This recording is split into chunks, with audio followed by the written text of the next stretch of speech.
Yes, enough you know when me mean. Lock off Babylon, them heartbeat when the Rasta start. Olá, boa noite. Olá, gente, boa noite. Muito feliz de estar aqui. Mais uma segunda-feira do mês, a primeira segunda-feira.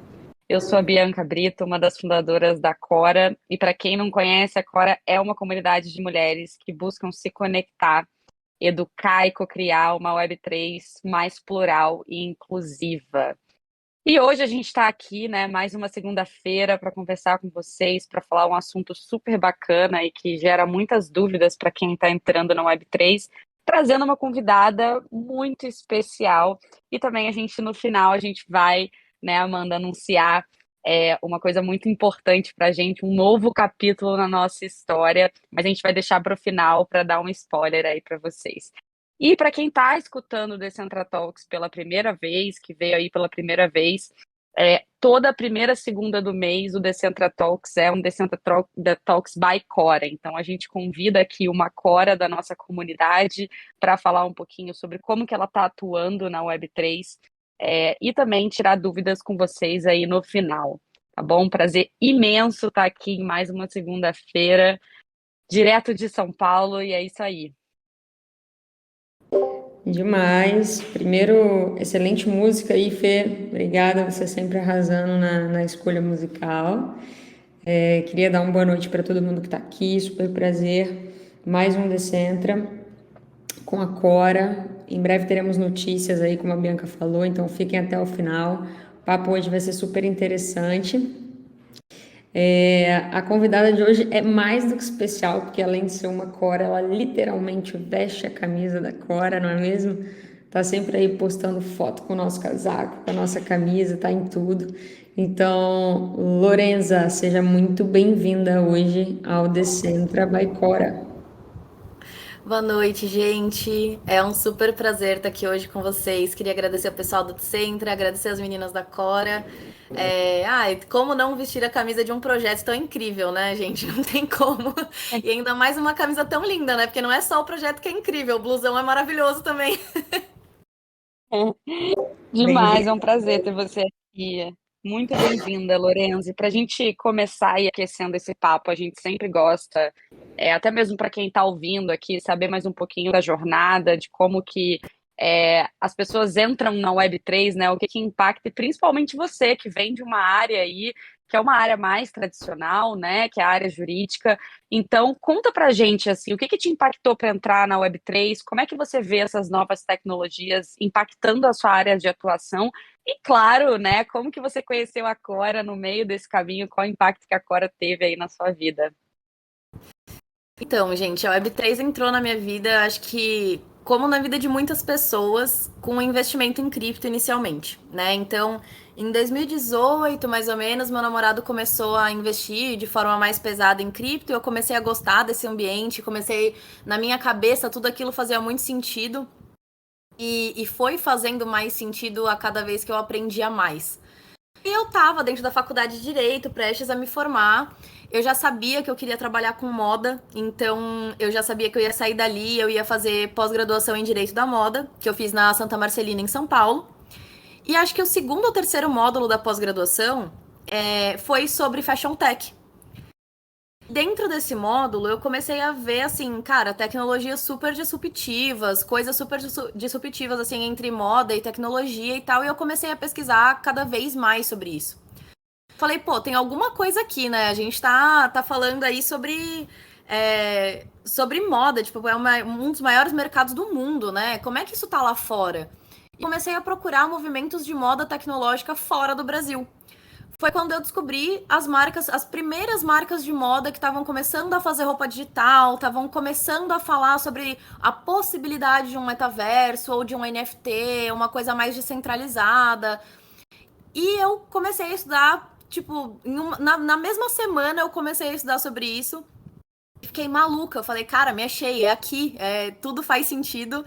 Tá juntando as duas coisas que eu gosto, que é moda e tecnologia, e eu consigo trazer isso pro direito também, e abrir uma conversa sobre isso aqui no Brasil também, que na época não tinha.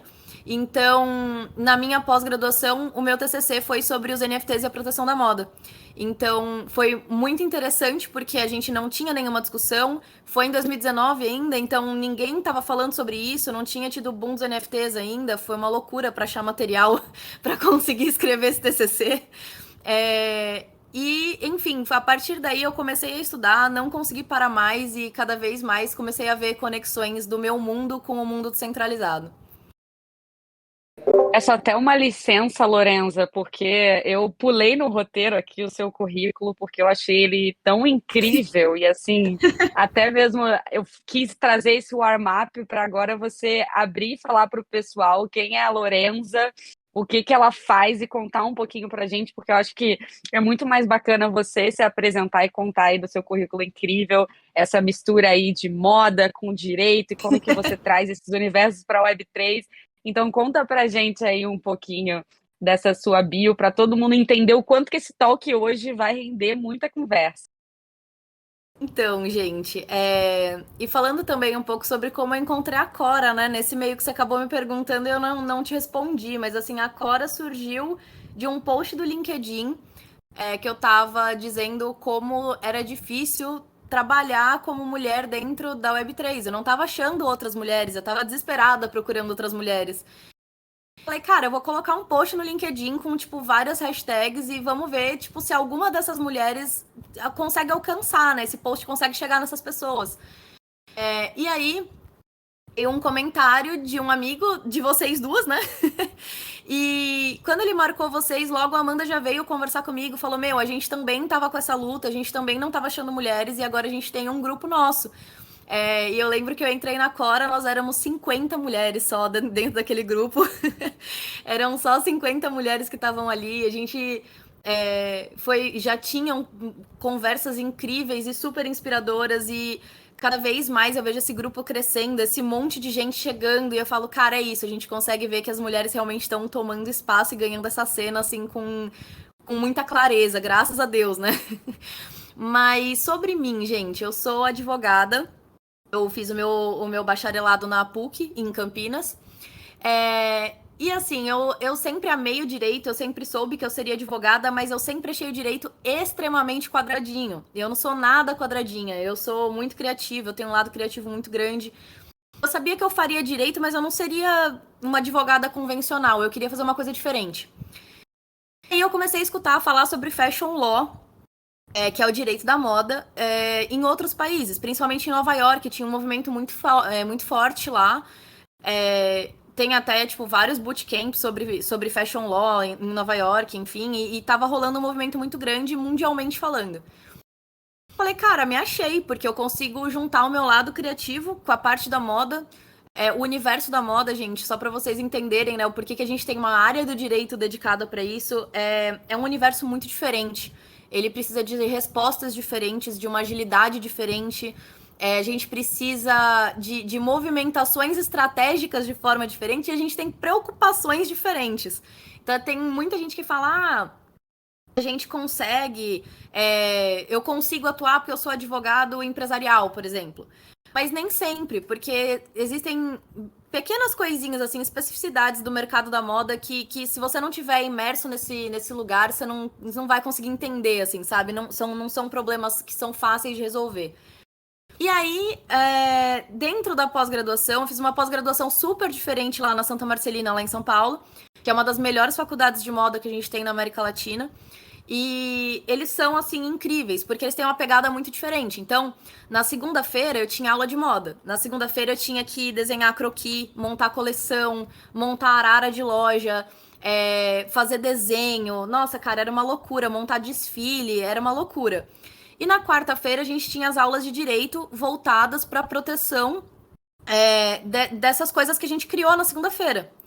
Então, todas essas criações, todas essas pequenas coisas que a gente fazia me levavam cada vez mais para perto da moda. E quando nesse módulo aí de Fashion Tech eu descobri a Web3, eu comecei a costurar ainda mais esses projetos e trazer mais esses projetos para a parte descentralizada. E dentro disso eu criei uma estrutura de estudos novos que chama FF Tech, que é o Fashion Financial Technology. Eu gosto muito dessa entonação, eu gosto muito desse novo meio de estudo que eu criei, porque. E foi muito legal, porque a gente acabou fazendo um livro sobre isso, que leva esse nome de FF Tech também. Porque a gente tem, quando a gente fala de moda descentralizada, a gente não tem como falar de moda sem falar de finança descentralizada, né? Uma coisa puxa a outra. Então, a ideia desses estudos era realmente mostrar para o mercado da moda o quanto era importante eles entenderem sobre essas finanças descentralizadas, sobre o mercado da Web3, sobre o mercado cripto, para que eles tenham segurança na hora de injetar os projetos deles ali. E aí o livro saiu dessa vontade de mostrar para o mercado o potencial que isso tinha. E eu juntei pessoas assim incríveis, montei um time maravilhoso que eu fiquei super feliz que topou essa loucura junto comigo. Então a gente tem um programador que é tech leader do mercado Bitcoin. A gente tem uma galera que tinha criado assim uma estrutura nova de moda dentro da faculdade. Eles estavam vendendo NFT de tênis dentro da Link School of Business, que é uma faculdade incrível lá de São Paulo. E também, assim, CEO de Beauty Tech, né? O Guilherme Brugnoli, da Wallbox. Então a gente juntou uma galera do mercado que já vivia Web3 e que já vivia a tecnologia no sangue da empresa e juntou todo mundo num livro para mostrar o quanto isso é importante. E obviamente eu com a parte de direito, onde em uma área eu falo sobre moda, em um capítulo eu falo sobre moda e no outro eu falo só sobre influenciadores digitais e as principais questões que a gente está tendo com eles.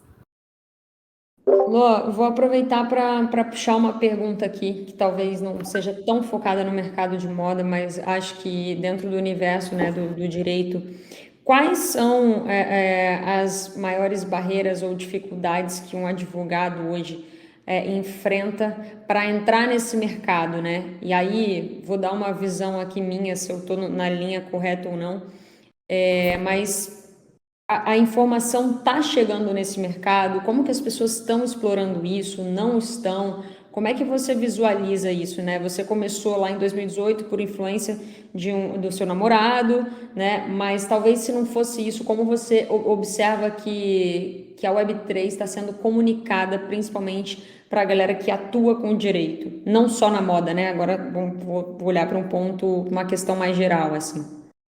Sim, então, Amanda, essa é uma questão muito importante, porque a gente vê um medo muito grande da parte jurídica, né? Eu acho que, assim, nesses últimos 6 meses a gente tem avançado bastante. As pessoas estão buscando saber mais e esse medo tá cada vez mais se diluindo, né? Tá cada vez mais sumindo.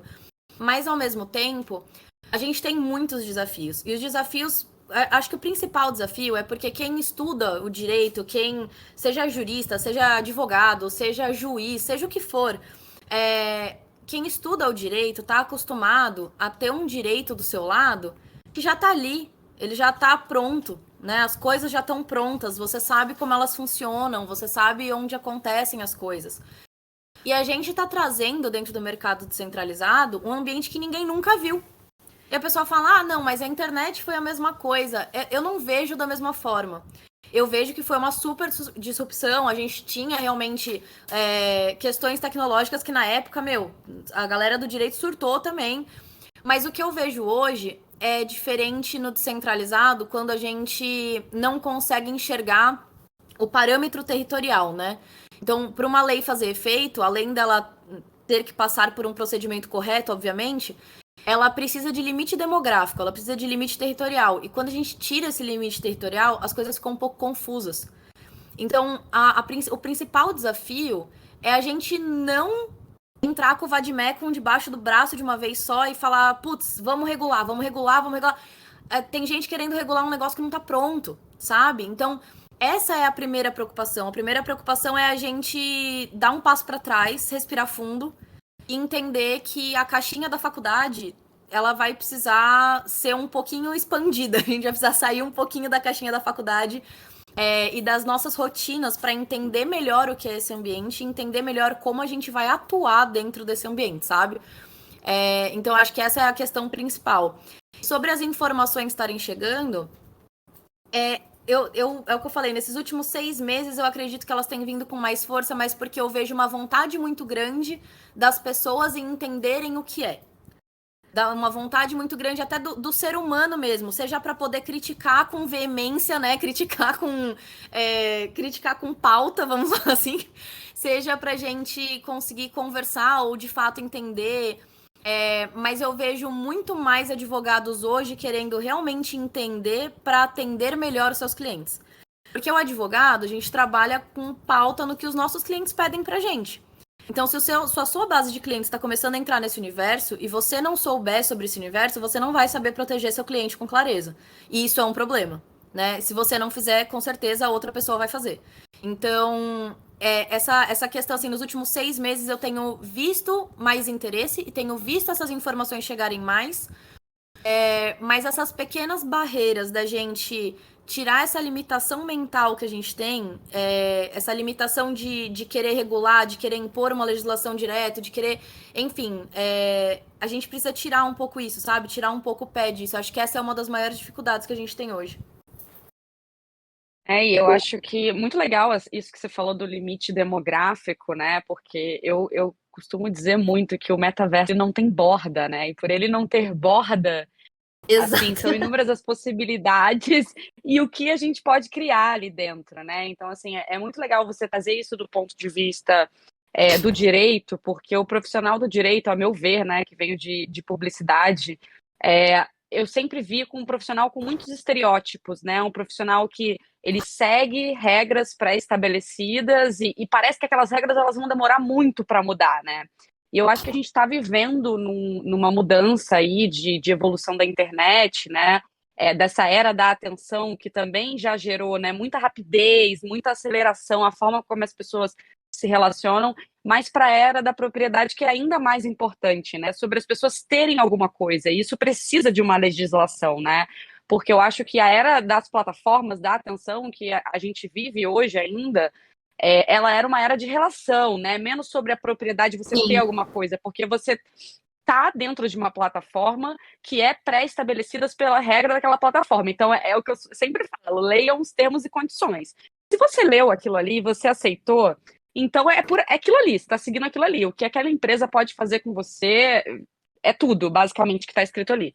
Só que a partir do momento, né, que isso evolui para o smart contract, muda completamente. Aí eu queria, até em termos leigos aqui, para quem está ouvindo, eu queria até que você explicasse isso, porque hoje, quando a gente pensa de forma simples, as leis, né, a gente está falando ali da plataforma centralizada, que tem os termos e condições e aquilo tudo que você está dando os seus dados conforme aquilo que, gente, no fim, ninguém lê, né? Essa é a grande verdade, ninguém lê.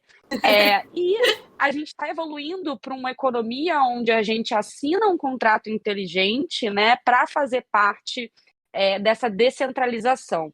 E aí, em termos leigos, assim, o que muda, o que não muda, qual é a grande diferença, que eu acho que é legal a gente entender desse ponto de vista aí de uma advogada. Então, o que acontece, né, Bia?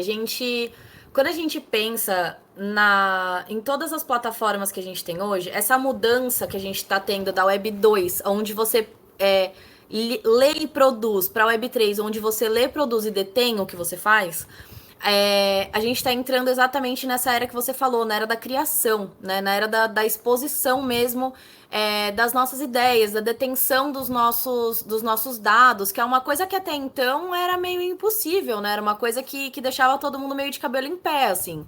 Essa questão da proteção dos dados. A proteção dos dados por quê? Porque tem gente lucrando com seus dados que não é você, entendeu?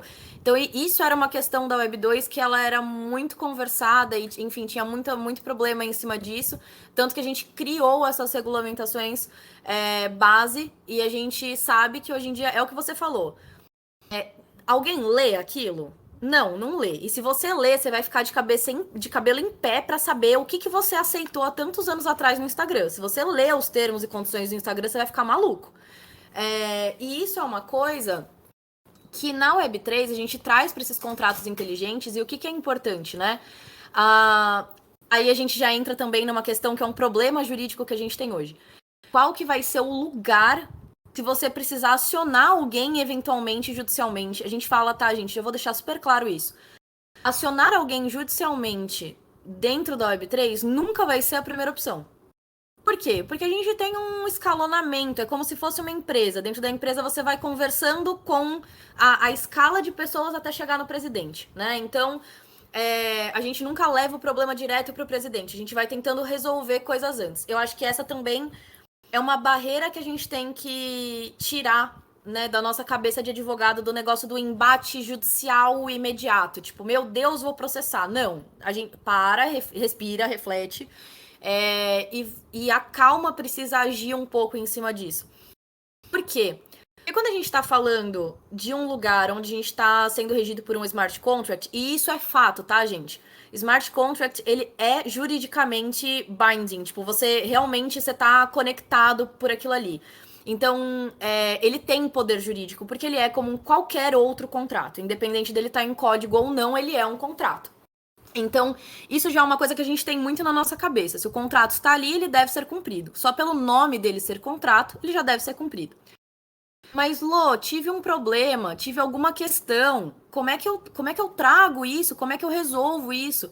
Então, quando a gente pensa nessa questão legislativa, que é o que eu estava falando agora para você, Bi, que assim, mas a gente não tem os limites, né? A gente não tem limite geográfico ali. Como é que a gente resolve essa questão? Cara, a primeira coisa sempre vai ser tentar resolver dentro da própria plataforma. Onde você tá? Você tá numa DAO? Você tá, sei lá, numa OpenSea da vida?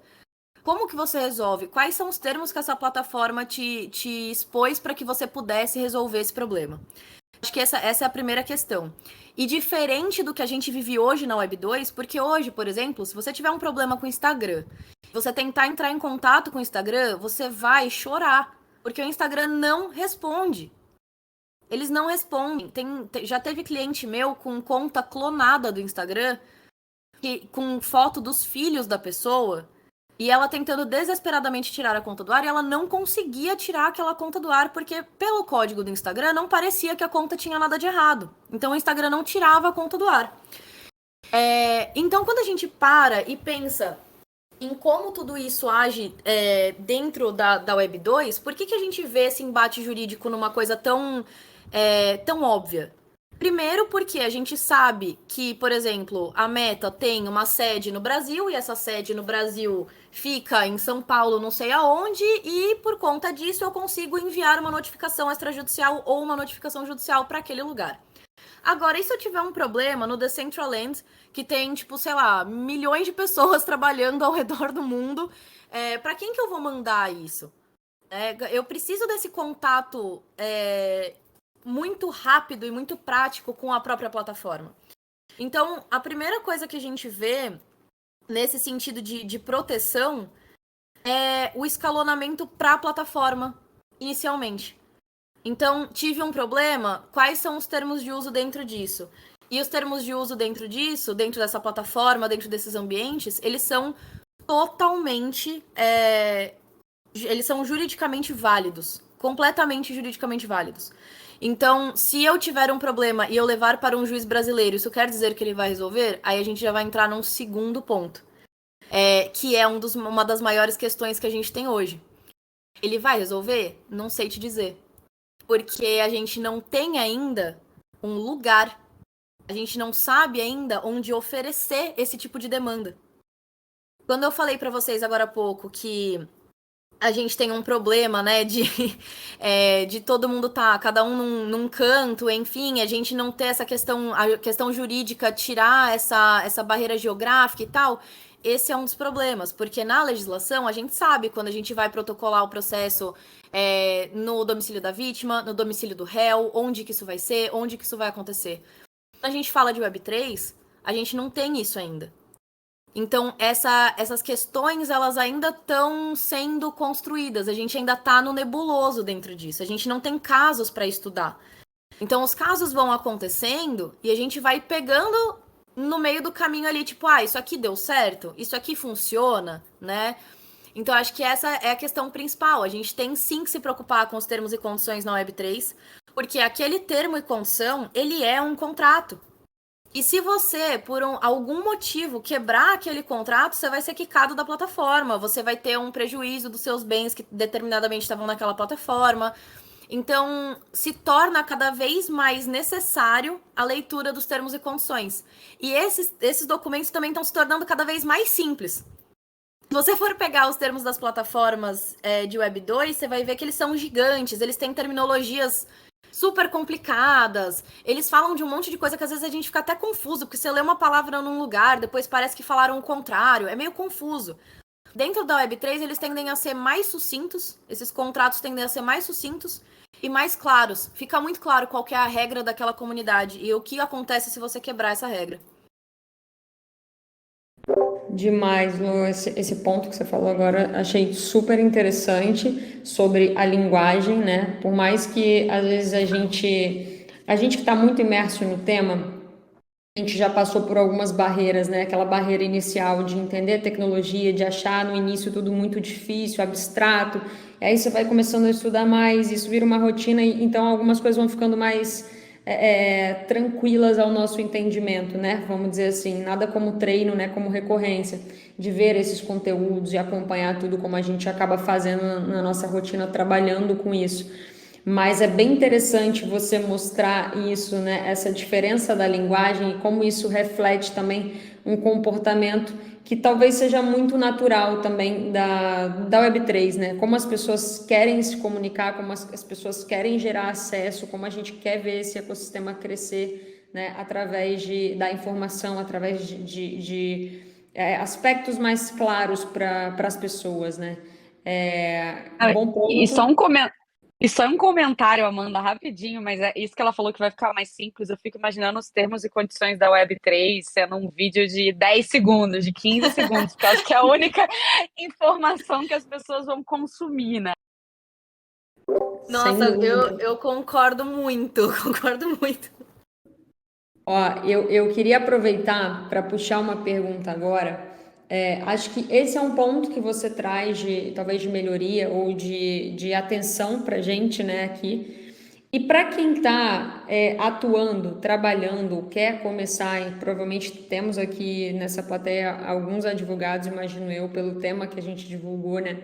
Então eu queria ouvir de você, assim, sei que você começou, né, estudando ali, talvez um pouco mais focado em um nicho, que era a moda, mas existe hoje talvez uma comunidade dedicada a advogados, aonde essas pessoas, né, ou o que você indicaria com base na tua experiência ou nas fontes que você bebe hoje, como que você se capacita cada vez mais, né, dentro desse universo Web3, linkando isso com direito, e quais são esses recursos que você utiliza hoje? Né? Imagino que comunidades sejam um deles, enfim, não sei se existe alguma outra forma dentro do direito em si que as pessoas já estejam olhando ali para aprender algum outro lugar, alguma outra ferramenta, enfim, como é que a gente vê isso nesse mercado, Lu? Então, Amandinha, essa é uma questão muito importante, assim, e que eu até deixo de alerta para os advogados que estiverem aqui. Infelizmente, assim como aconteceu em curso de finanças, assim como aconteceu em curso de desenvolvedor, assim, cara, estão aparecendo vários cursos de seja advogado no metaverso, advoga no metaverso, metaverso e a legislação. A gente tem que tomar muito, muito cuidado com isso. Por quê, tá? Primeiro porque a gente tem que saber quem que tá falando, qual é a qualificação dessas pessoas, o quanto eles estão dentro desse jogo, o quanto eles vivem essa comunidade, porque eu vou falar super a real pra vocês. Nossa, 95% das coisas que eu sei, que eu trabalho hoje e que eu tenho na minha mente é vivência de comunidade, é vivência de pegar projeto, de fazer projeto, de lidar com os problemas diretamente, porque a gente tem que lidar com esses problemas, a gente tem que abraçar os problemas e falar, meu, tipo, ninguém sabe isso aqui. A gente vai fazer junto e a gente vai ver o que vai dar. Então, assim, muitas vezes eu vejo esses cursos e quando eu vou olhar, as pessoas que estão ministrando esses cursos são profissionais excelentes, mas de outras áreas. São profissionais super capacitados, mas que não trabalham com Web3. Então, você fica, cara, por que essa pessoa tá falando sobre isso? Porque virou um pouco moda agora, né? Chegou um pouquinho tarde, mas virou um pouco tendência, vamos falar assim, para não falar muito sobre moda, mas assim, virou uma tendência dos advogados quererem entender sobre esse assunto, o que é maravilhoso. Mas também virou uma tendência de alguns advogados que não vivem esse universo quererem palestrar e ministrar coisas sobre esse universo. Então, acho que a principal coisa aqui é um alerta, gente. Se você é advogado, você quer entender, você quer aprender, você quer fazer um curso, olha quem vai ministrar esse curso. A gente tem ótimos lugares com ótimos cursos, mas assim, olha os cursos, olha, antes de você comprar, antes de você pagar, quem tá vivendo aquilo ali? Quem vai ministrar aquela aula pra mim?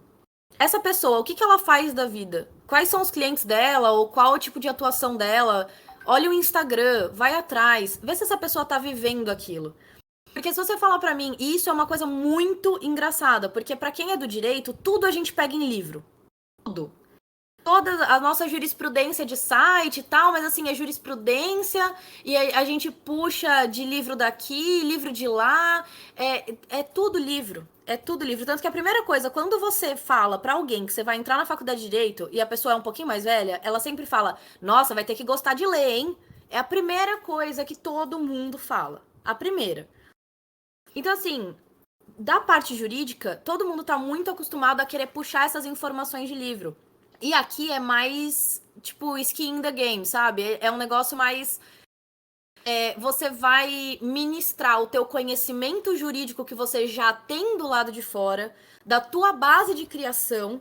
Então, por exemplo, eu sempre amei trabalhar com contratos, sempre amei trabalhar com propriedade intelectual. Eu puxo o meu conhecimento dessas informações para dentro dos problemas descentralizados que os meus clientes têm. Por que eu faço isso? Porque eu não vou ver. Se eu tiver problema com a parte criminal, eu vou sentar com o advogado criminalista. Se eu tiver problema trabalhista, eu vou sentar com o advogado trabalhista. A gente tem essa divisão dentro do direito do lado de fora, a gente vai puxar ela pro lado de dentro. Mas o que eu vejo muito assim, comunidades de advogados, eu não vejo. Eu vejo assim. Alguns advogados que são amigos e acabam se encontrando ou que participam de uma rede de comunicação. Por exemplo, eu conheci várias advogadas na Cora e a gente, tipo, super troca ideia. E eu adoro essa troca de ideia com elas porque é muito importante isso. Até porque, às vezes, cada uma tem uma visão diferente sobre um assunto. Então, a gente sempre troca essas figurinhas aí pra ver até como que cada um tá enxergando, né? Porque é o que eu falei, tudo muito novo pro direito isso. Então, como cada uma tá enxergando, quais os problemas que cada uma já passou, como que esse problema foi arrumado, né? Qual que é a melhor solução. Mas, assim, a principal fonte, a principal questão ali é a gente entender que vai ser mais você fazer parte do problema ali e a solucionar aquele problema, você fazer parte da solução do problema, você entender sobre essas plataformas e aplicar o teu conhecimento jurídico que você já tem, que você já atua, do que você querer inventar roda, sabe? Eu vi muito no começo de tudo a galera falando, não, porque tem que regular, porque a gente vai criar uma lei pra não sei o quê. Eu falei, pô, cara, não, calma. Tipo, as nossas leis estão protegendo ainda os problemas que a gente tá tendo. Então respira, porque a gente querer regular demais, a gente também impede o avanço da tecnologia, a gente impede o avanço do desenvolvimento. Então tem que ter essa parcimônia, assim. Mas em questão de cursos, eu acho que eu deixo mais um alerta do que uma recomendação, que eu acho que é mais importante essa questão do cuidado com onde você vai aprender, cuidado com quem você vai ouvir. Eu acho que isso é mais importante, assim. E questão de livros, cara, a gente tem juristas fantásticos que já escreveram coisas maravilhosas. Acredito que alguns aqui devam conhecer a Tatiana Revoredo. Ela é maravilhosa, ela tem, tipo, vários artigos desde a base. E, assim, eu indico ela com todo o meu coração, porque a gente nem se conhece, tá? Eu só troquei algumas ideias com ela no LinkedIn, então nem é amiga, mas, assim, é uma pessoa que me ajudou muito no começo, porque ela também trabalha com tecnologia, tipo, ela vive o dia a dia. E ela escreve textos maravilhosos que vão ensinar vocês desde o comecinho da base de tudo até as coisas mais difíceis e mais complicadas, enfim. Então, a Tatiana Revoredo é uma pessoa que eu indico bastante, assim, como leitura. Ela é incrível mesmo. Já li várias coisas dela e, assim como você, né, que fala de uma forma super descomplicada, mas mesmo assim profunda, eu acho que ela é uma ótima referência de mulher também que está atuando. E assim, uma coisa que você falou, Lô, que impacta não só o mercado, né, essa área de advocacia, mas também todas as outras áreas, né? Eu acho que a gente já vive uma revolução aí de profissionais, que existe até um termo, né, que é o T-shaped, que é aquele profissional que ele tem um perfil especialista, mas ele não deixa de ser generalista, né? Então, já acabou aquela era de que você só olhava ali para o seu quadrado, né? É importante, mesmo que você não goste de exatas, você saber minimamente sobre finanças, minimamente sobre economia, mesmo que você seja de humanas. Então, assim, eu acho que esse olhar generalista ele é muito importante. Muita coisa que eu tenho visto por aí, né? Principalmente com o hype do metaverso, da Web3, são os advogados do metaverso, né? Parece que é isso que você falou. Eu comecei o talk falando que metaverso não tem borda, mas tem gente querendo colocar borda nele, como você falou, regulamentar, e é algo que está sendo construído ainda, né? Então, eu acho que a gente tem um timing aí para ver as coisas acontecendo, e eu acho que o importante é a gente acompanhar. E um outro ponto que eu queria trazer aqui, até como reflexão, o que eu vejo muito é advogado falando muito sobre propriedade intelectual, né? Mas o olhar do advogado dentro da Web3 vai muito além da propriedade intelectual. Ele também diz respeito sobre as relações, sobre as regras de convivência, né? Que a gente já falou aqui. Então, quais as plataformas que a gente vai estar criando comunidades e como que a gente vai estar estabelecendo essas regras, até mesmo de privacidade, né? Então, eu acho que tem muitos desafios, né, para os advogados ganharem conhecimento na Web3, vai além da propriedade intelectual, além de tornar o metaverso um espaço demográfico com borda e querer regulamentar. Eu acho que a gente está vivendo um momento muito desafiador para os advogados, né? E Nossa, super, Bi. E assim, só, desculpa, só te cortando rapidinho. imagina. Eu costumo brincar, eu detesto quando me chamam de especialista, porque eu acho que não é a frase, tipo assim, quando falam, especialista em metaverso, eu falo, gente, mas ninguém é ainda não, calma. Tá todo mundo no geralzão, tá todo mundo construindo aos poucos. Eu fico brincando que assim, né, tem aquele ditado, né, do engenheiro de obra pronta. Eu falo que também Aham. não tem ninguém que é morador de obra inacabada, porque a gente tem que entender que não tem especialista de uma coisa que não existe ainda, de uma coisa que a gente está em construção. Então a gente tem que ministrar os problemas agora, com as legislações que a gente tem, enfim, e os problemas que precisarem das legislações, né? E ministrar esses problemas para entender quais eles são e ver aí sim aonde que tá a zona cinzenta e como que ela precisa da nossa ajuda, sabe? Acho que é por isso que a gente tem que tatear primeiro. E a galera tá querendo socar a lei abaixo e fazer milhões de coisas sem nem entender do que tá falando.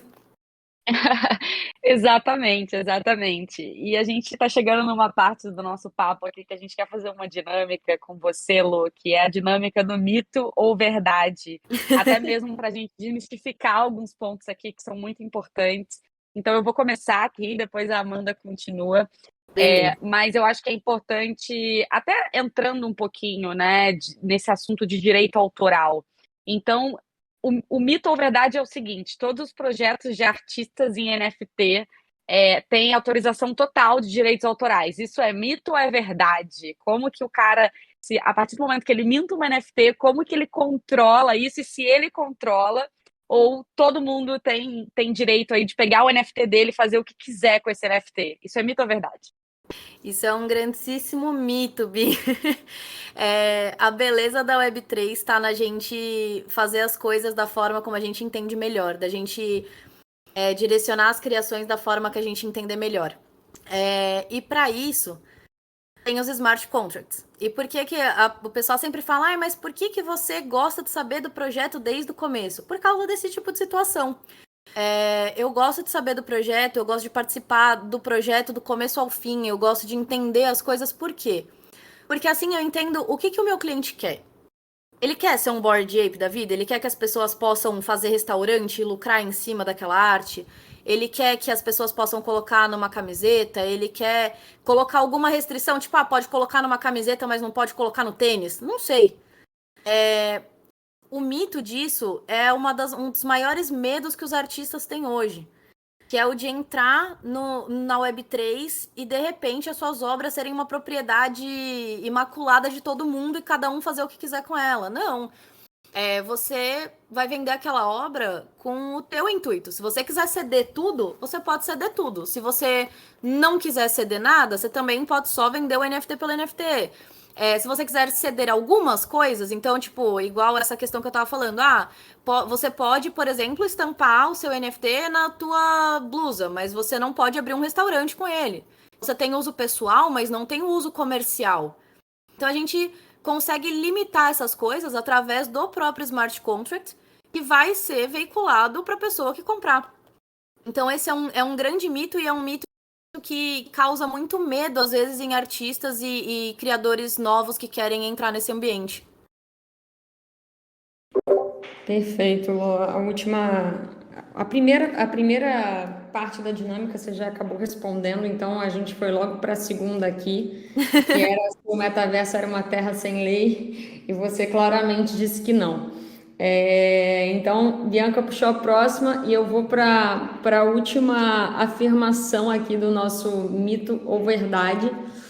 Lei de propriedade intelectual respalda criadores e projetos? E aí, antes de você responder, só para a gente dar uma pincelada aqui, o que é a lei, né, de propriedade intelectual, para quem não sabe, está aqui escutando pela primeira vez.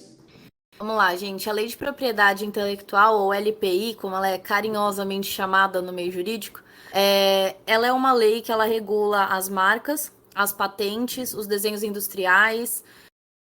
Então, a gente tem uma proteção específica, tá? É uma regulamentação específica para cuidar dessa galerinha toda.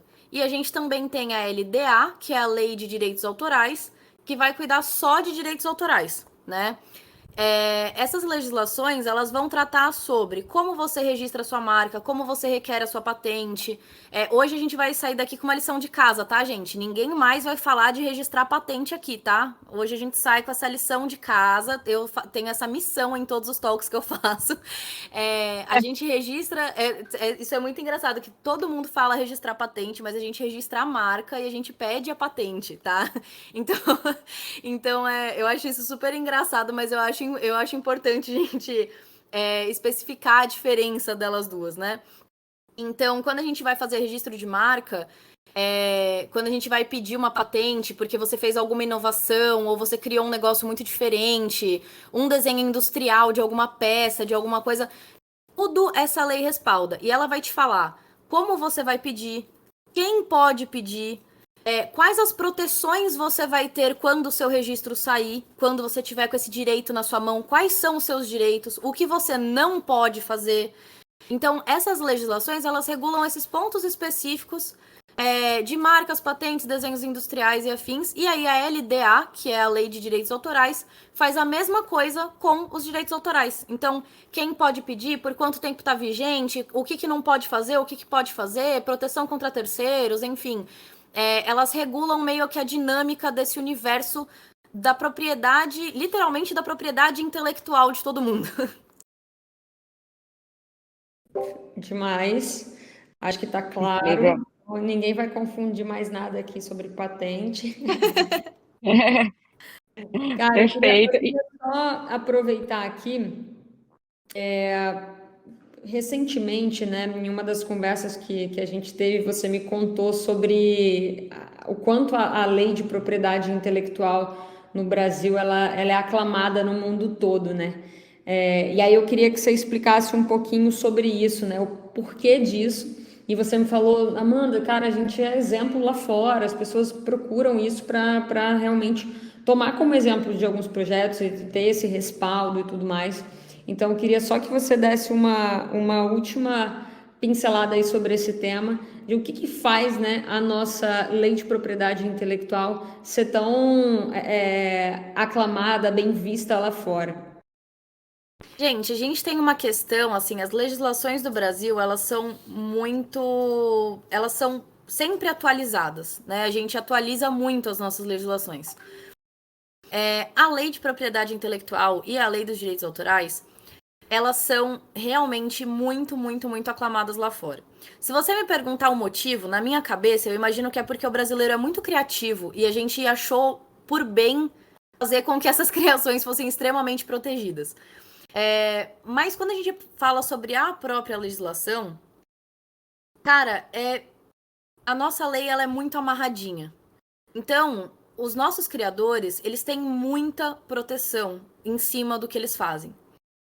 Tanto a lei de propriedade intelectual quanto a lei de direitos autorais, elas conferem direitos e garantias que pessoas no mundo inteiro, criadores do mundo inteiro, gostariam de ter e não têm.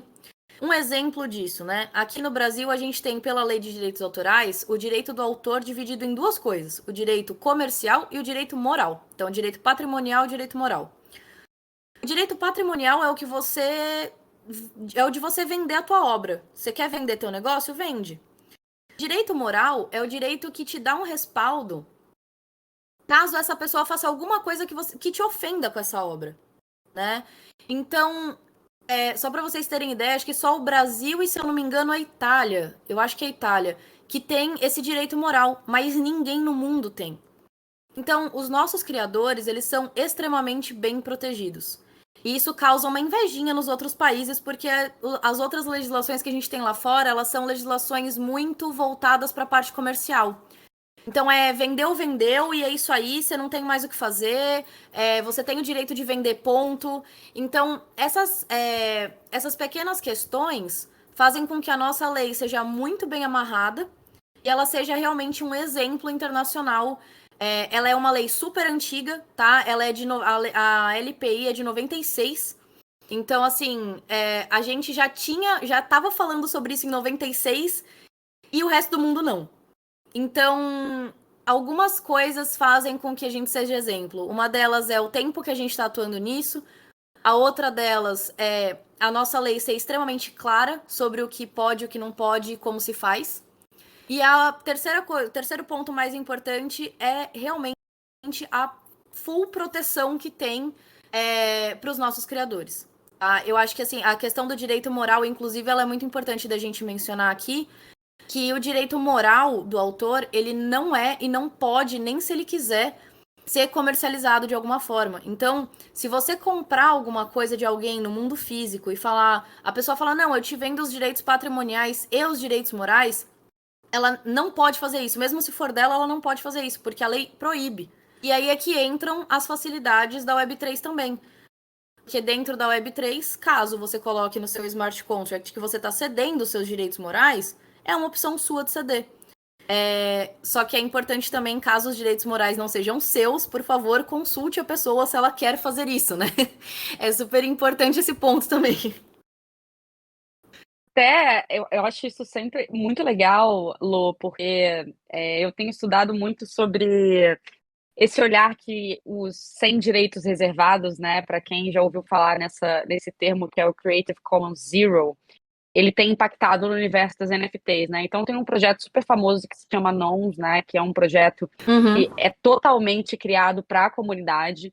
E quando a gente até para comparar com o Web 2, porque assim, toda vez que eu aprendo alguma coisa sobre o Web 3, eu comparo com criação de comunidade na Web 2. Então, quando você para pensar num meme, por exemplo, você viu um meme, por exemplo, o It's Corn, que tá famoso agora, que eu não sei se o pessoal aqui já viu esse meme, mas assim, tá em todo lugar, que é de um menininho comendo milho, e aí você vai criando remix em cima dele e a galera vai criando outros tipos de situações, né? Então, foi um meme que surgiu de um vídeo, de uma entrevista, e virou música, e virou as pessoas comparando o corn, que é milho, com outras coisas, enfim, é um meme que ganhou uma proporção muito grande.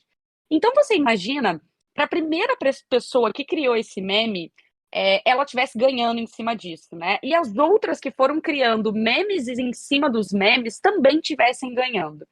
Então eu gosto de comparar nesse sentido, porque eu vejo muitas pessoas falando, porque esse CC Zero vai acabar com as artes NFTs, vai perder o valor.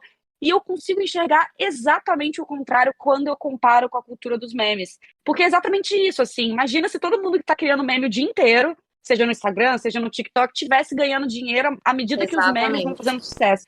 Porque o meme, ele não faz sucesso no início, né? Ele, às vezes, ele demora muito, ele passa por várias fases para ele fazer sucesso.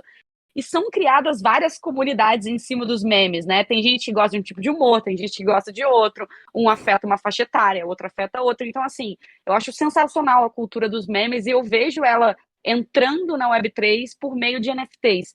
E eu queria ouvir de você, que tá falando aí principalmente sobre propriedade intelectual, como é que você vê essa cultura memética dentro das NFTs CC Zero? Se você acha que todos os projetos, em algum momento, deveriam aderir a esse olhar mais co-criativo para todo mundo poder ser um artista e todo mundo poder ser um meme ambulante.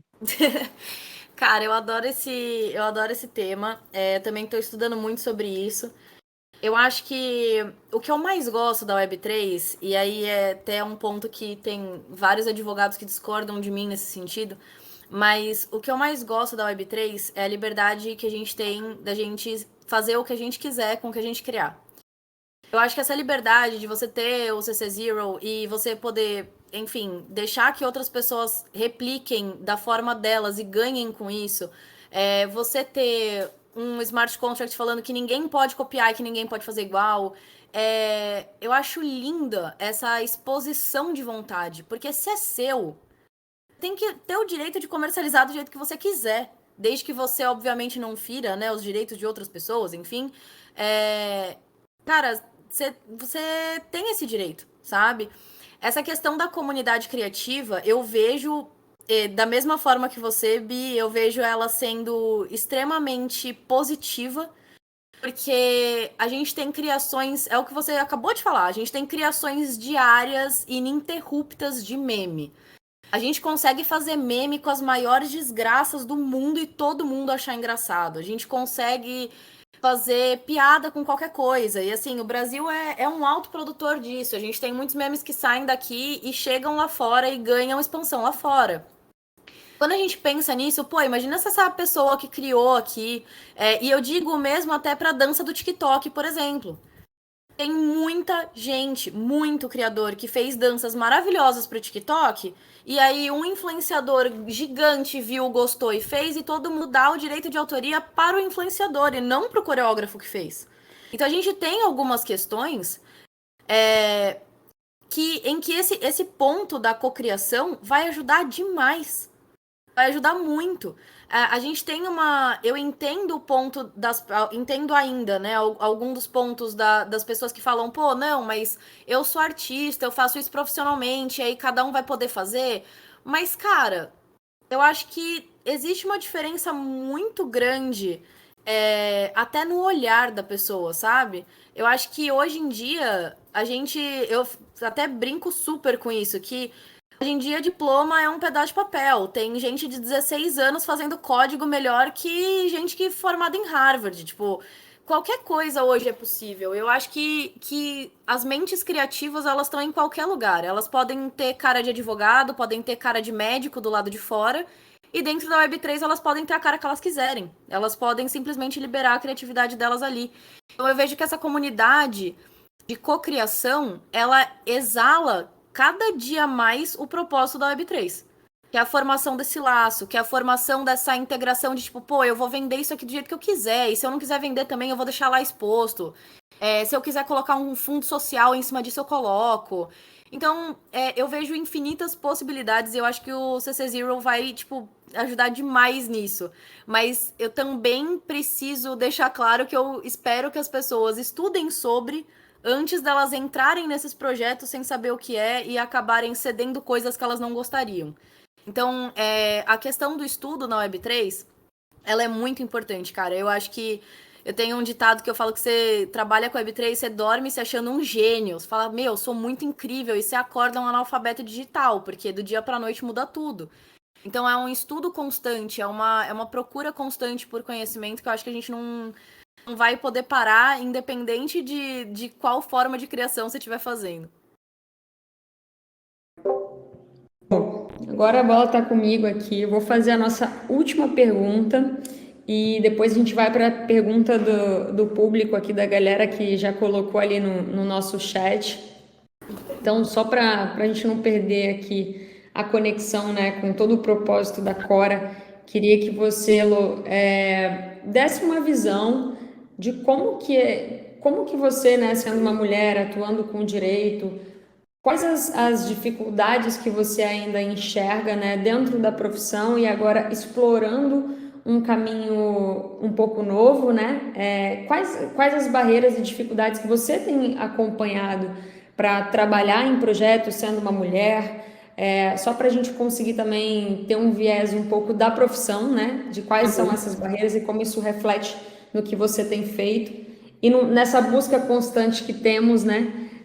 Sendo mulheres, ocupando lugares dentro de áreas, principalmente de tecnologia, que majoritariamente são ocupadas muitas das vezes por homens. Então, eu queria um pouquinho da sua visão, assim. Nossa, Mandinha, esse tema dói no coração, né? É uma coisa. Para mim, é uma felicidade muito grande que hoje eu tô rodeada de mulheres que, enfim, me entendem e vivem o meu dia a dia, sabem essas questões são muito complicadas, né? Da mesma forma que eu já passei por pessoas maravilhosas que me abriram os braços e falaram, cara, vamos conversar, adorei teu projeto, acho que você tá fazendo um negócio legal e tal. A gente, infelizmente, muitas vezes passa por ambientes extremamente machistas e extremamente onde você não só não é bem recebida, existe uma ironia pelo fato de você ser mulher e estar ali no meio. Mas, nossa, esse tema pega mesmo, assim. Eu até dou uma gaguejada, porque quando eu fui entrar na faculdade de Direito, falaram pra mim que eu não ia conseguir fazer faculdade de Direito porque era um mundo extremamente masculino e eu não tinha contato. E só quem se dava bem no direito tinha contato. Porque você não tem ninguém advogado na sua família, você não tem nenhum juiz, você não vai conseguir fazer nada dentro disso. Eu falei, cara, eu vou conseguir, eu vou fazer e eu vou conseguir. E aí, quando eu fui fazer moda, falaram pra mim que eu era fútil e que eu ia jogar o dinheiro que meu pai tinha colocado na faculdade de Direito no lixo, porque fazer moda era fútil e etc. E aí, quando eu comecei a trabalhar com Web3, vieram pra mim de novo falando, mano, você é menina, você vai trabalhar com tecnologia? Tipo, o que você tá fazendo aí? Ninguém nunca vai ouvir o que você tá falando, só tem homem e não sei o quê. Cara, a única coisa que eu vi de correlação com tudo isso foi, tipo, fechar o meu ouvido e seguir o que eu queria fazer, sabe? Não é fácil, não é nada legal. Na maioria das vezes, não é, os comentários não são legais, a forma como as pessoas te tratam não é uma forma legal. Mas eu tô vendo isso todos os dias mudando. Todos os dias. Assim como as mulheres têm ganhado uma visibilidade meteórica dentro do cenário do direito, que era um cenário, sim, extremamente masculino, e a gente está mudando esse cenário cada vez mais, cada dia mais. E as advogadas estão por aí ganhando espaço e batendo no peito mesmo com seus projetos, com seus escritórios, enfim. A gente tem que ganhar esse espaço da mesma forma. É uma luta quase que diária, assim, porque todos os dias a gente tem que levantar e a gente tem que bater no peito e tem que falar, meu, eu sou advogada, eu trabalho com isso, eu tô no meio de tecnologia, e é isso aí, tipo, aceitem, sabe? Mas uma coisa que eu deixo de carinho mesmo, assim, de afeto é procurar grupos de mulheres que estejam vivendo o que você tá vivendo. Eu sei que vai parecer super clichê eu falar isso, mas por favor, meninas, se juntem à Cora, porque quem ainda que não for Cora, seja, porque eu encontrei um carinho e eu encontrei um abraço no grupo da Cora que eu não tava achando em lugar nenhum. E várias vezes a gente pensa, pô, eu vou desistir desse negócio, realmente não vai dar certo. E aí quando você vê que tem outras mulheres que todos os dias levantam, batem no peito e falam, eu vou trabalhar com isso porque eu amo isso, independente do que aconteça. E assim, a gente escuta histórias na Cora. As meninas às vezes usam aquele momento para desabafo. Então a gente sabe que não é fácil, que não tá fácil para nenhuma de nós. Mas o que eu deixo como incentivo, principalmente para as advogadas, é tipo, cara, a gente já tá vencendo dentro do direito um ambiente extremamente machista. A gente já tá vencendo dentro do direito um ambiente que em anos atrás ele não era feito pra gente, né? A gente não podia usar as roupas que a gente queria dentro de tribunais, a gente não podia, enfim, não foi um ambiente desenvolvido para mulheres. E agora a gente tá quebrando essas barreiras E a gente vai quebrar essas barreiras dentro da Web3 também, com toda certeza, porque todos os dias eu vejo novas mulheres e novas meninas ainda na faculdade, tipo, novinhas vindo falar comigo, falando, Lô, eu quero fazer direito e eu acho massa o que você faz. E, pô, isso me motiva demais, assim, sabe? Eu vejo que a gente tem uma próxima geração gigante de mulheres maravilhosas vindo por aí.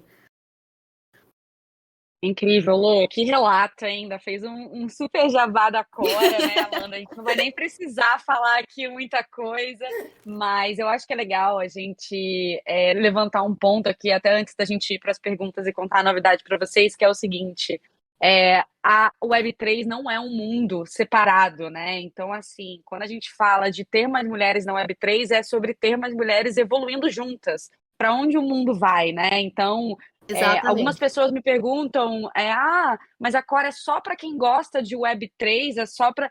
Mas a Web3 é uma evolução, né? Não vai existir uma panelinha de Web3 e uma panelinha de Web2. A gente está falando Exatamente. justamente dessa evolução. E aí, Lô, eu acho que cara, foi um papo incrível. Ficaria aqui muito tempo conversando. Eu acho que tá um papo de altíssimo nível. Mas eu vou começar com as perguntas aqui. E aí, pessoal, se quiserem levantar a mão para subir aí no palco também, fiquem à vontade. Mas vou começar com a pergunta aqui do nosso queridíssimo Felipe Ribe. Pensando no futuro da profissão, gostaria de saber da Lorenza se ela acredita que advogados precisarão aprender a programar em Solidity ou ao menos ter uma boa noção disso para poder lidar de igual para igual com os devs que codam os contratos inteligentes, para fazer auditoria de contratos e tudo mais. O que você acha disso, Lô? Felipe sendo incrível, como Felipe é incrível sempre, né? Então, cara, super acho. Inclusive, a gente tá aí com os legal engineers, né? Que a gente tá falando que é a profissão do futuro, né? Os nossos engenheiros jurídicos. Você ter uma noção básica.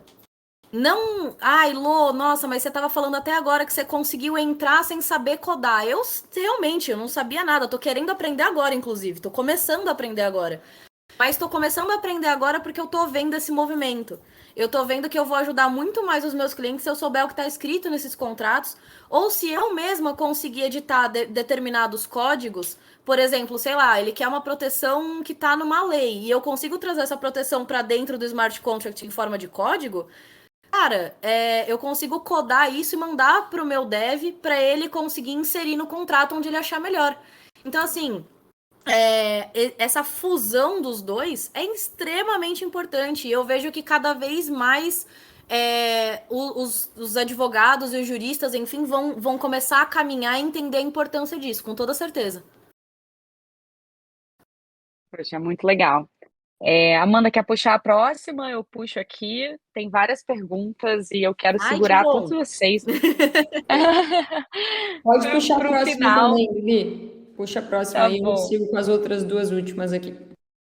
combinado. Então, J. Romão perguntou: usar o direito internacional ajudaria nessas questões borderless da Web3? Já existe algo nesse sentido?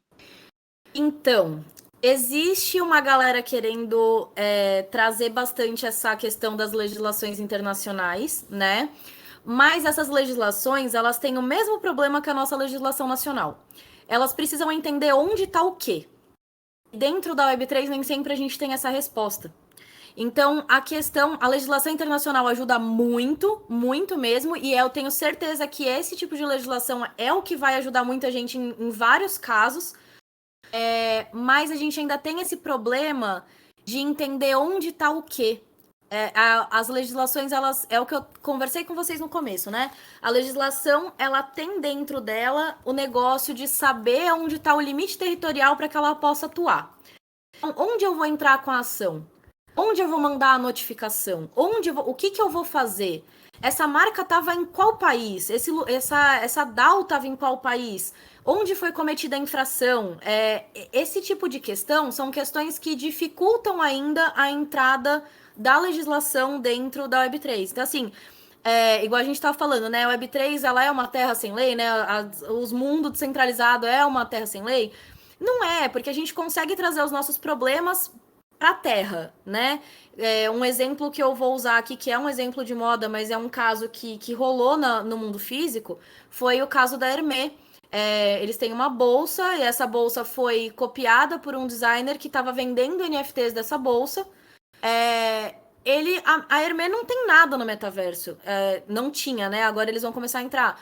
Mas eles não tinham nada no metaverso, eles não tinham nada no OpenSea. O que eles iam fazer? Eles puxaram o Instagram do cara, porque a gente ainda tem muito essa conexão, né, de divulgar projetos na Web 2 para levar a galera para a Web 3. Eles descobriram o Instagram do cara e processaram o cara nos Estados Unidos, que era onde ele estava. Então, mas isso por quê? Porque a Hermê também tem uma sede nos Estados Unidos, então tudo isso facilitou. Mas a gente também tem o caso de uma designer inglesa e o vestido dela foi parar dentro do metaverso e ela nunca fez um design para dentro do metaverso, só que ela não sabe quem fez. Ela não sabe onde está a pessoa. Então, assim, esse tipo de questão dentro da Web3 é o que dificulta a gente falar sobre a legislação específica que vai ser utilizada. Então, essa ainda é uma questão muito sensível e que ela está caminhando, a gente está tentando entender. Com certeza a legislação internacional vai ajudar em determinados casos. A gente não tem um caso concreto ainda de legislação internacional sendo utilizada, mas essa questão geográfica dificulta isso, dificulta essa judicialização das questões. Perfeito, Lô, super obrigada pela resposta. A próxima pergunta é: qual a melhor maneira de se proteger na Web3? Essa é a pergunta de R$ 1 milhão, né? De 1 milhão de bitcoins agora a gente vai falar. Aí seria incrível, né? Mas, enfim, gente. Porque o real tá desvalorizado. O real tá meio Então, podre, né? É.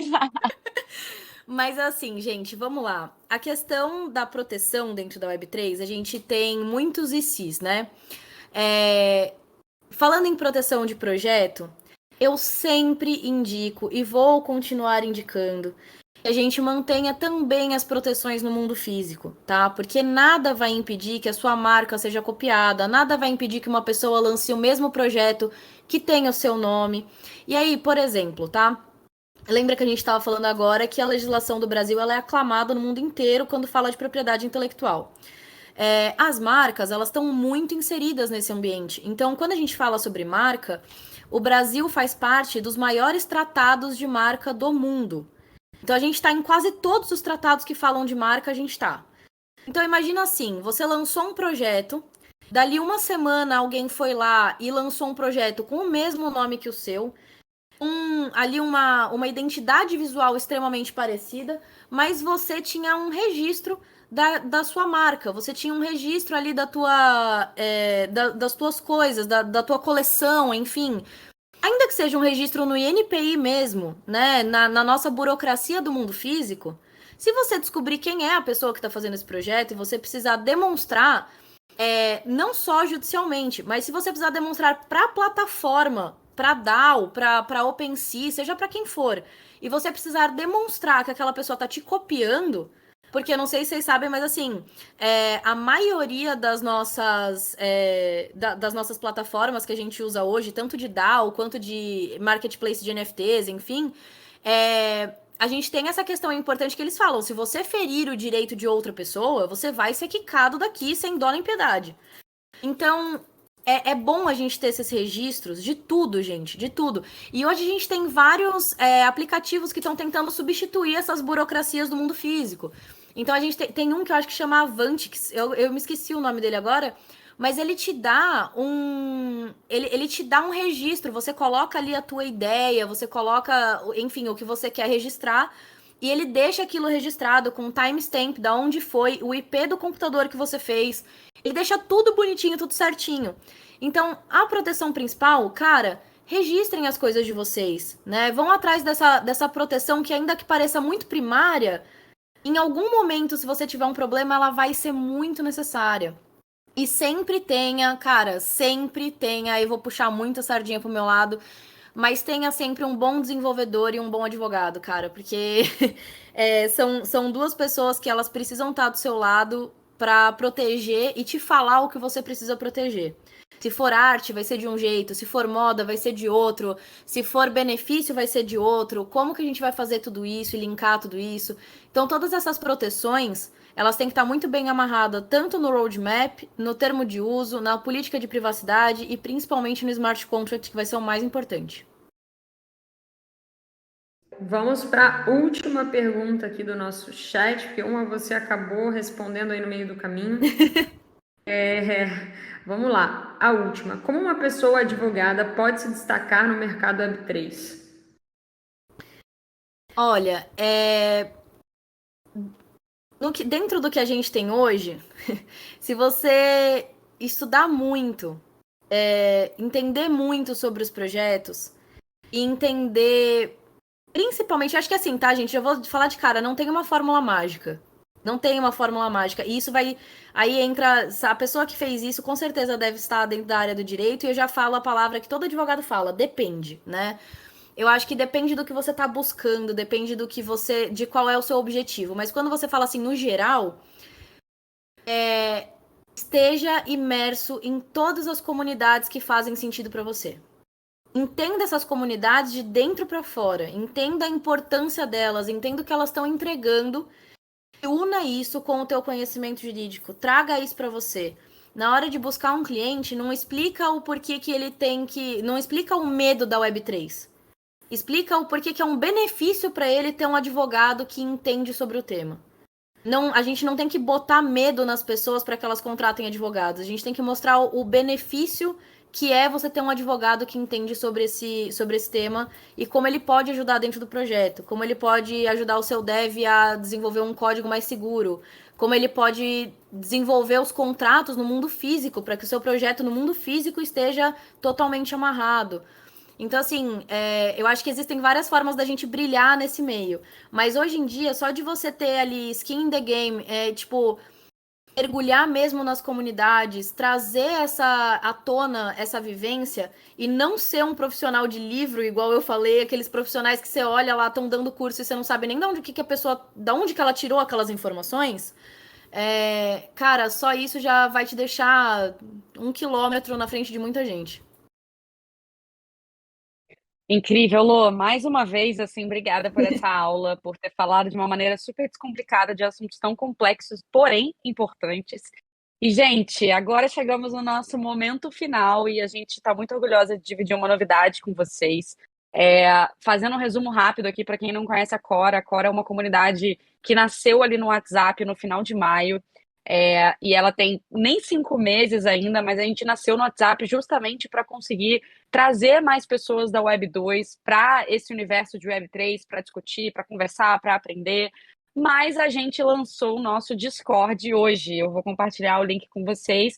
E o mais legal de tudo, e que eu queria deixar claro para todos vocês aqui, é que a nossa comunidade no WhatsApp ela é exclusiva para mulheres, tá? Mas o nosso Discord é para quem acredita na causa junto com a gente. Então, se você acredita nessa causa e quer ajudar a Cora para trazer mais mulheres na Web3, você também é super bem-vindo para entrar na Cora. Então, eu vou divulgar agora o link do nosso Discord no site chat, acabei de divulgar, e estou muito feliz de poder aumentar aí o tamanho dessa comunidade com vocês. Ai, parabéns, Sejam meninas! todos muito bem-vindos, bem-vindas. É isso, a gente está muito feliz. Em breve teremos mais novidades e quem quiser seguir a Cora, primeiro no Instagram, cora.io, e depois aqui no nosso Discord, Bianca já mandou o link. Vambora! Tô orgulhosa, super feliz desse papo. Eu primeiro queria falar que foi um papo super rico. Muito obrigada pelo teu tempo, muito obrigada pela Ai, gente, eu que disponibilidade. agradeço e tô muito feliz, muito orgulhosa de ver essa comunidade entrando no Discord agora. Eu fiquei muito feliz mesmo. Acho que só um ponto importante aqui para a gente trazer para vocês. Em muitos lugares que a gente vai, as pessoas sempre perguntaram: por que vocês não estão no Discord? Por que não começaram pelo Discord? E a gente entendeu que a gente precisava antes educar essas pessoas, primeiro mostrar quais plataformas, né, pessoas comumente usavam, né, quando os assuntos eram sobre Web3 e construção de comunidade. Então a gente entendeu que a gente precisava primeiro falar muito sobre isso, explicar muito sobre isso na Quora, para criar essa maturidade nas pessoas, para ter certeza de que todo mundo está apto a entrar, está apto a compreender, né, como usar. O Discord não é uma ferramenta tão intuitiva para quem está entrando pela primeira vez. Então, a ideia é que a gente consiga trazer mais pessoas, explorar uma nova plataforma e não só isso, mas fazer com que pessoas que não estavam habitualmente acostumadas, né, com o Discord, através da Quora, consigam explorar, colocar dúvidas ali, a gente consiga guiar essas pessoas, ajudando elas aí nessa nova experiência para quem é novo, né? É isso. Ai, gente, a gente está muito feliz. Então, a nossa comunidade para as coras que estão no WhatsApp, ela continua, os nossos talks ali para a comunidade do WhatsApp continuam. Mas quem entrar na nossa comunidade do Discord vai ter muitas novidades em breve. Então, entrem na comunidade, interajam, porque em breve a gente vai lançar aí umas ações incríveis para engajar ainda mais nossa comunidade. E, gente, então estamos chegando ao fim. A gente volta no próximo mês, na primeira segunda-feira de novembro, sempre às 20 horas. Fê, João, muito obrigada mais uma vez por esse espaço aqui no Decentra para a Cora poder falar um pouquinho. A gente fez um jabá aí de canal, mas é para crescer ainda mais o nosso servidor aqui também. E a gente sabe que são duas causas muito importantes, né? O Decentra de educar as pessoas para a Web3 e a Cora de trazer mais representatividade para as mulheres também através da educação. Então, vocês estão super bem-vindos. Obrigada. Pessoal, muito obrigada, viu, meninas? Agradeço o pessoal do Decentra também. Cara, foi um prazer estar aqui com vocês hoje. Espero ter ajudado e contem comigo sempre. Fechado. Fê, não sei se você vai subir aí para fazer aquela orientação final sobre os NFTs, como as pessoas vão resgatar ali seus poucos. Fala galera, boa noite.